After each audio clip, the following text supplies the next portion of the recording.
So Max, congrats on mainnet. What's happening on that front? What is the team looking forward to now? I'm sorry, was that question aimed at me? Yep. And I'm sorry, you're just asking about, I guess, Archway or in general? Yeah, Archway. Yeah, no, thanks. So yeah, Archway, we're a layer one smart contract platform utilizing CosmWasm and Rust as a smart contract language. We actually just went live at the beginning of July. I think it was July 3rd was our TGE.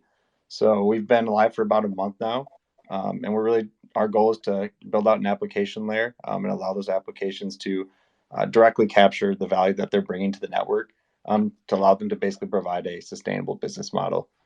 And not necessarily have to rely on trickle down effects from the layer one to be sustainable. So that's kind of the high level of what's going on at Archway right now. So really just focusing on that application layer, and we'll be rolling out some incentivized missions to help users discover the ecosystem here shortly.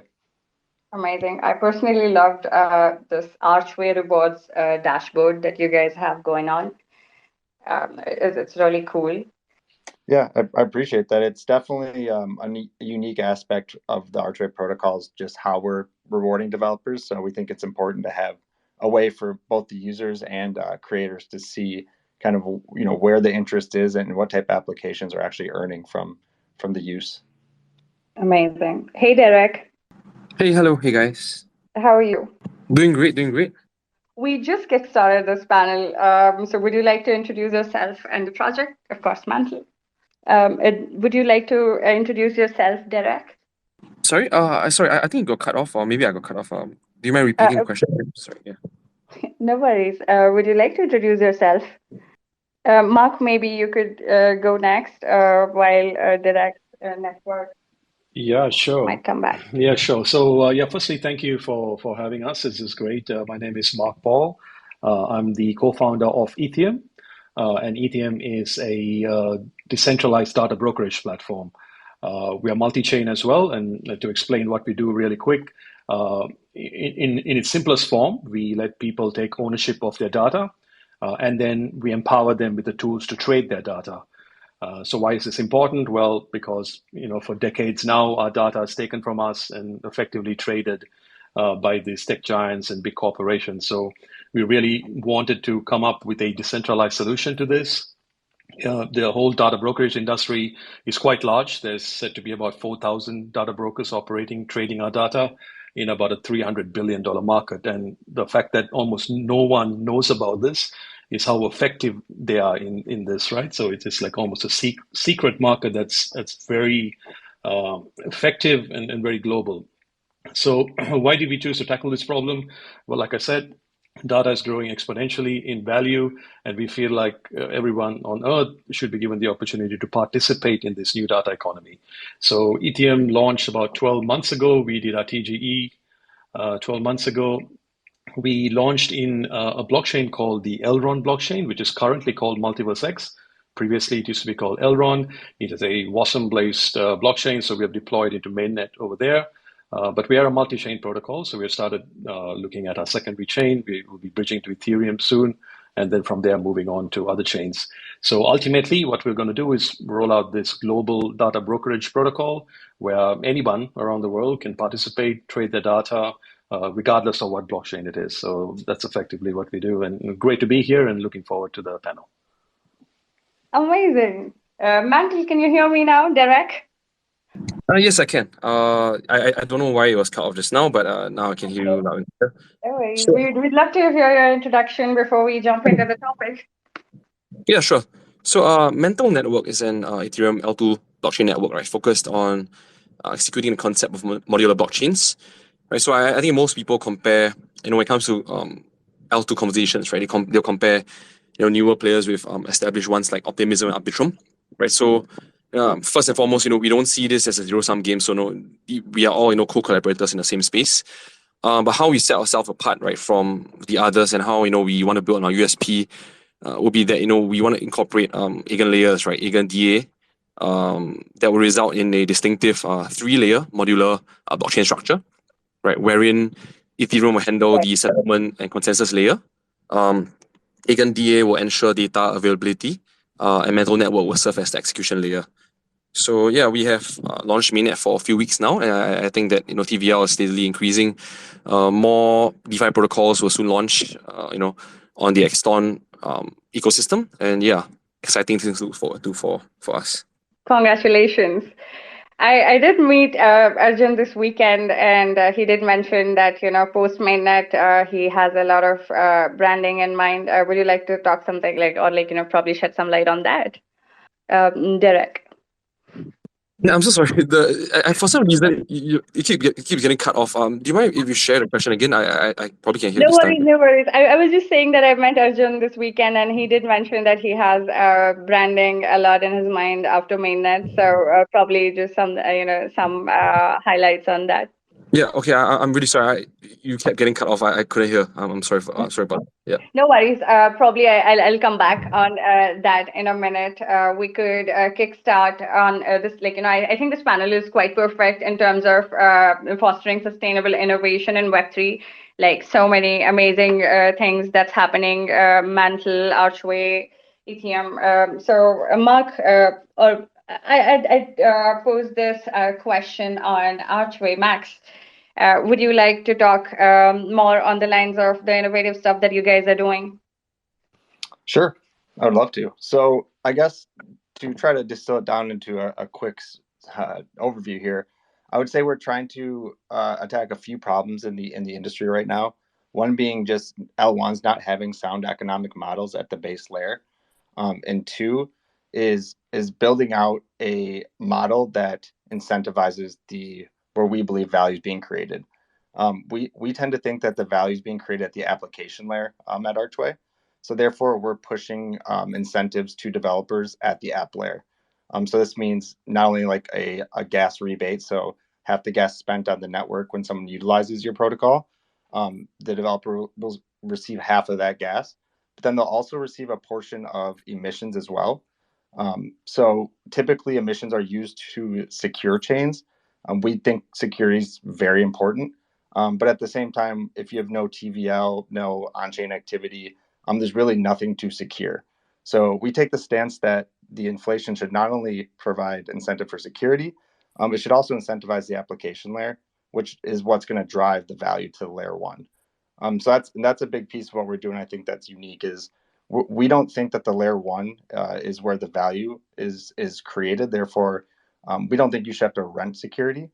We actually think the value of the layer one's at the application layer. Therefore, the layer one itself has incentive to push that value back to that app layer, since that will build up the underlying value of the chain. I guess, and just quickly on the economic side, I mentioned a lot of times when you build on a layer one, you're obviously going to be subject to the token price of that layer one and how the emissions are going to be distributed. So if you have high inflation environment, even though an application could be earning a lot of the native layer one token, they could actually be getting diluted just by the fact that there's high inflation on chain. So with Archway, we also decided to do a low inflation model starting at 10% fixed. And then with that, we're going to implement something similar to EIP 1559, which adds more of a counter-inflationary pressure. So as blocks are more filled, less emissions are produced to the network. We think it's very important to align block-based demand with emissions, since emissions are meant to incentivize use of the protocol. So those are two of the really big differences. I think Archway's, setting itself apart from the rest of the market is really building an economic framework at the layer one that's sustainable, and then two, building a distribution of those of the value to where it's being created, which is the applications and developers. Amazing, amazing, Max. So Mark, in terms of value creation, I think Ethereum is working on something completely different, like decentralizing data, but also having data as NFTs. I think when it comes to NFTs, of course, everybody has a different idea of what NFTs could do. So probably I think you could share some light on that front, what exactly, how does this all pan out? Yeah, sure. So, yeah, thanks for the question.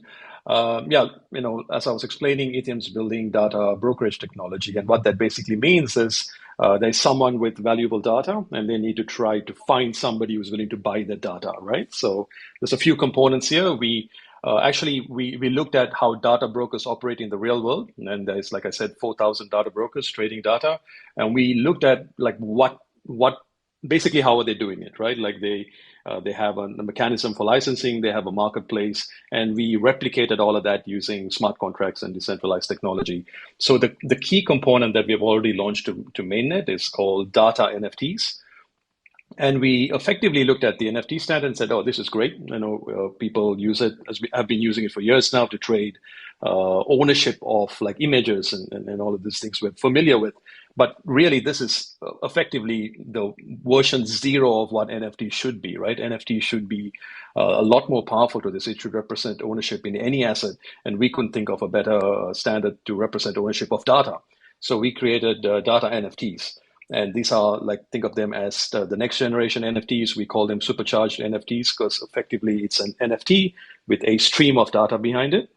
And you can use this to mint some of your data as a data NFT and then trade it like you would trade any other NFT. So we have our own data NFT marketplace as well. So you can mint your data, go and list it on a marketplace, and then trade it. I'll give you an example of some of these actual real-world users. So we recently launched a data NFT collection for an on-chain surveillance, sort of like an individual who's really good at assembling on-chain surveillance. So he mints dynamic NFTs of interesting on-chain statistics, right? And he keeps updating it on a 24-hour basis, and he trades this on our marketplace. And our next data NFT minter who's coming on board next week is super exciting. He's actually a musician, and he doesn't want to mint a single song as an NFT. He wants to mint a playlist or like an album, and our technology actually enables you to do this. So think of it as the next evolution of NFTs, yeah, it's pretty exciting stuff. It's quite exciting. It's quite exciting. Honestly, I mean, there's so much that's happening around NFTs, and sometimes I can see so many users of the community. It gets lost in terms of where to go about it, or like in terms of creating their own thesis on NFT. So this definitely is a game changer. So guys, we'll very quickly be moving on to our next panel. I think Derek was trying to request coming back in. I cannot see him here. So maybe we could have asked another question pointed at Derek. But before that, probably, when it comes to fostering sustainability or fostering sustainable innovation, I mean, Web3 itself is an innovation, right? So there's so much happening around. Every day we learn a new thing in in the world of Web3. So what is the one thing that you guys are most excited about? Hey, Derek, can you hear me this time? Okay, we go with that question first. So that's one thing that you guys are looking forward to in terms of innovation in Web3. Mark or Max? Yeah, I would say one thing I'm looking forward to is more interoperability in general. Just being able to easily be able to interface with different ecosystems, whether that's the Cosmos ecosystem or into the Ethereum ecosystem, but just having these ways of moving funds and assets interoperably in a way that's really convenient to a user and kind of abstracts the blockchain out of it is what I'm probably most excited for. Yeah, absolutely. To build on that, I love what Polygon recently said. We want to make blockchain invisible. And I think we need that really badly. Like, no one should be talking about blockchain tech. And that's really what gets me excited. Amazing. Okay, guys, I am going to close this panel and move to the next one. Thank you so much for coming in here. Maybe we'd ask Derek to come for another panel. It's of course going to be a long one. So definitely whenever his network helps him out. So for sure. Yeah, thanks for Mark. having us. Thank you for having us. Yeah. So yeah. I appreciate it. And yeah, looking forward to being on again sometime and looking forward to working with Router. Absolutely. Thanks, guys. Thank you, guys. Bye. See you guys.